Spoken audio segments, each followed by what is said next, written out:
Condition ఇస్తాం కదా, if it's right if ఉన్న స్టేట్మెంట్స్ అనేవి ఎక్స్క్యూట్ అవుతాయి.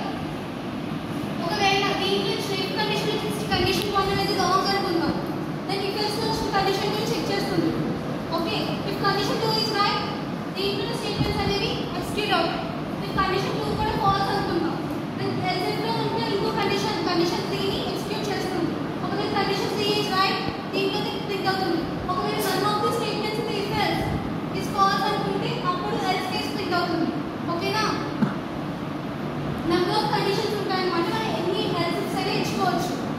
ఓకే, ఇఫ్ దీంట్లో ఉన్న ఎనీ వన్ కనుక మనకి ట్రూ అయితే అది మాత్రం క్లిక్ అవుతుంది. ఒకవేళ పైన ఉన్న మనకి ఫాల్స్ అయితే అప్పుడు మనకి ఎల్స్ క్లిక్ అవుతుంది. Look at this, execute this if none of the above conditions is satisfied. None of the above condition కనుక మనకి సాటిస్ఫై అవ్వకపోతే in that case only else click అవుతుంది. ఓకేనా, ఓకే నెక్స్ట్ కదా cases 1 case 2 nested ifs.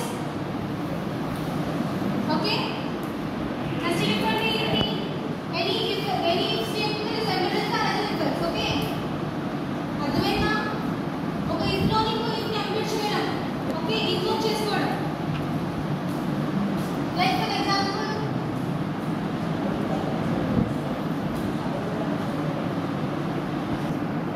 Okay, ఒక if లో another if ని embed చేసుకోవడం nested ifs అంటారు. స్విచ్ కేసెస్ తెలుసు కదా, స్టేట్మెంట్ స్విచ్ కి కండిషన్ ఇస్తాం ఆర్ నథింగ్ బట్ కేస్ అని కూడా అనుకుంటాం.